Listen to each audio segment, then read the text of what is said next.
Ya, sejumlah negara di Asia mulai memperketat pembatasan sosial untuk menekan penyebaran virus corona. Hal tersebut diperkirakan akan memberikan dampak kepada kinerja ekspor Indonesia ke negara-negara tersebut.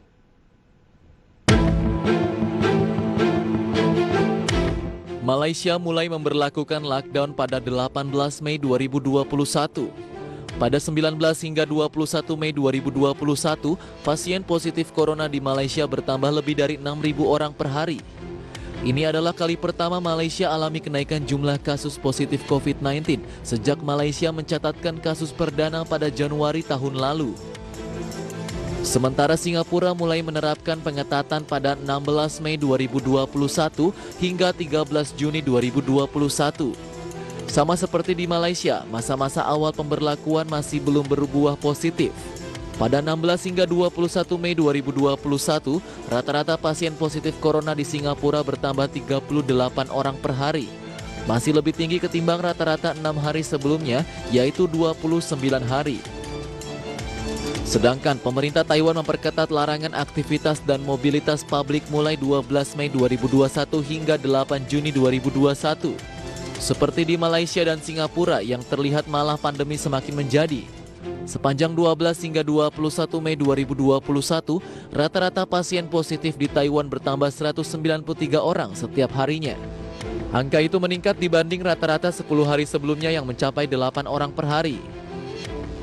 Sementara itu, Wakil Ketua Umum Kadin Bidang Hubungan Internasional Sinta Kamdani mengatakan, di antara negara Asia Tenggara yang memperketat lockdown, hanya Singapura yang memiliki proporsi perdagangan yang masuk dalam top 5 tujuan ekspor nasional setiap tahunnya dibandingkan dengan Malaysia dan Taiwan. Bagaimana lockdown mitra dagang Indonesia berpengaruh kepada kinerja ekspor? Simak ulasannya hanya di Market Review.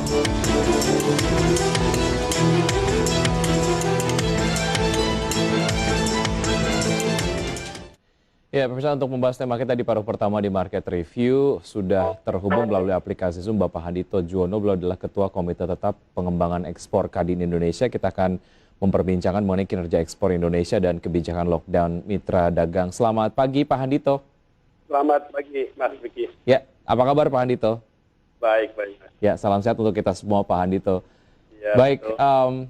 di dunia kemudian terdapat dinamika yang cukup membuat kita kemudian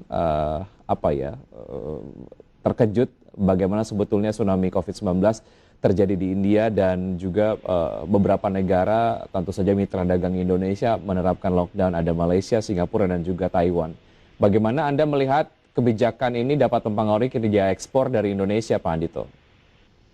Ya, sekarang kita ini ada dalam kondisi yang sekarang ada kata baru yang disebut new future, gitu ya, masa depan yang baru. Sepertinya memang kita nggak bisa lagi back to normal atau new normal, gitu ya, back normal atau new normal. Kita sekarang masuk ke new future. Jadi artinya apa?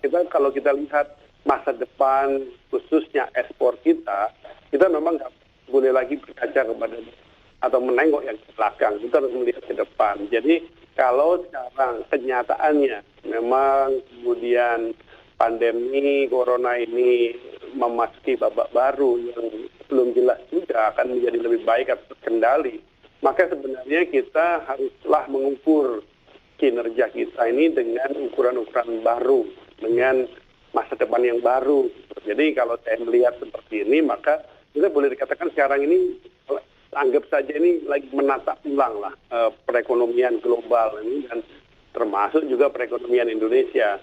Tentu saja lockdown di Singapura dan juga beberapa negara lain ini kalau mengaca kepada masa lalu ini sesuatu yang mengganggu sebenarnya. Tetapi kan kita tidak bisa melihat hanya di masa lalu ya. Jadi karenanya saya sih melihatnya ya sudah, kita hadapi saja, kita ikuti saja. Kotok ini faktor yang nggak bisa kita kendalikan gitu. Yang paling penting kemudian bagaimana kita bisa menata ekspor kita ke depan, dan ini haruslah sesuatu yang saya rasa memang menjadi sesuatu yang harus kita gerakkan gitu. Ekspor yang tergantung kepada komoditi-komoditi tertentu yang sangat dominan ini sesuatu yang harus kita tata ulang.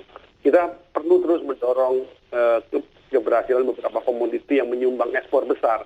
Tetapi kita juga harus sekarang ini mengembangkan ekspor-ekspor yang baru dari pelaku-pelaku usaha yang baru, eksportir baru, dan ini yang kita harapkan ke depan ini membuat kita nggak terlalu terkaget-kaget gitu. Kalau ada berita lockdown, ada berita apapun gitu. Tapi yang pasti lockdown di Singapura ini mempunyai pengaruh signifikan buat kita.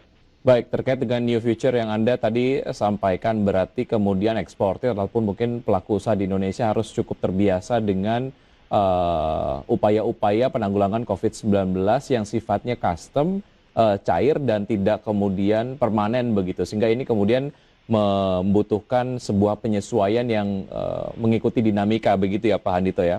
Iya, baik. Betul Mas. Oke.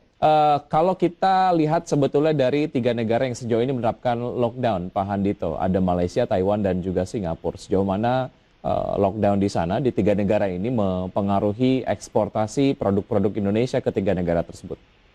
Ya, pengaruh kita yang kita hadapi di 3 negara ini, saya rasa akan paling terasa di Singapura ya, karena lockdown di Singapura ini kan masalahnya tidak sekedar pengiriman fisik yang terganggu, tetapi ini jalur perdagangan kita ini kan selama ini sangat tergantung pada Singapura. Sementara dengan Taiwan, meskipun ini punya pengaruh juga signifikan, ini saya pagi ini juga komunikasi sama teman-teman di Taiwan, tapi sepertinya teman-teman di Taiwan nggak terlalu risau tentang hal ini. Dan saya rasa memang kalau kita bicara bisnis dengan Taiwan ini kan sekarang lagi kita dorong meningkat, tetapi kan pada dasarnya adalah ekspor-ekspor yang boleh dikatakan ya sifatnya jangka menengah dan jangka panjang. Nah, yang kemudian kalau di Malaysia, saya rasa sih memang ya ini inilah antara Singapura dan Taiwan lah dampaknya. Tetapi dampaknya Singapura ini sangat besar, sangat signifikan. Kita berharap ini memang nggak terlalu lama terjadi. Tetapi kalaupun lama terjadi, saya rasa kuncinya adalah bagaimana kita melihat future tadi, bagaimana kita menata ulang ke depan ekspor-ekspor kita ini, Mas. Oke. Ya, terkait dengan komoditas-komoditas ekspor yang dieksportasi lah ke beberapa negara tadi, sektor mana yang nampaknya paling terdampak, Pak Handito, dan apa yang bisa dilakukan terkait dengan sektor-sektor yang terdampak signifikan akibat kebijakan lockdown di 3 negara tadi? Ya, sektor yang paling terdampak ini pasti adalah sektor-sektor yang selama ini kontribusinya besar ya pada Indonesia. Kita tahu bisnis kertas kita, bisnis yang terkait dengan CPO kita, ini peranan khususnya Singapura sangat besar. Jadi kalau Singapura lockdown dan lama, maka terjadinya transaksi yang biasanya kita harapkan dari Singapura akan terdampak. Memang sekarang semuanya sudah mengantisipasi sehingga pertemuan fisik tidak menjadi sesuatu yang diharuskan lagi gitu ya. Kita juga bisa berkomunikasi menggunakan jalur online, jalur digital. Tetapi bagaimanapun di bisnis ini kan tetap saja kongkos, lobby itu kan dibutuhkan. Apalagi yang sifatnya nanti menengah dan ke depan. Jangka pendek bisa jadi pakai order-order yang lama masih oke. Tetapi jangka menengah panjang akan berdampak. Jadi ini ekspor-ekspor kita yang nilainya besar, yang selama ini memberi kontribusi besar, saya rasa juga termasuk mineral ya. Ini juga pengaruh dari Singapura akan signifikan. Baik, terkait dengan masih analisa Anda mengenai new future tadi, Pak Handito, Anda menyampaikan bahwa ada dampak menengah dan juga panjang. Tentu saja ini dikaitkan dengan upaya-upaya yang dilakukan oleh berbagai macam negara untuk menanggulangi pandemi di negaranya masing-masing. Ketika ini akan berlangsung menengah dan juga panjang, mapping perdagangan seperti apa yang Indonesia harus lakukan? Pendekatan-pendekatan pengembangan pasar yang harus dilakukan ke depan akan seperti apa? Kita akan lanjutkan usai jeda berikut ini, Pak Handito dan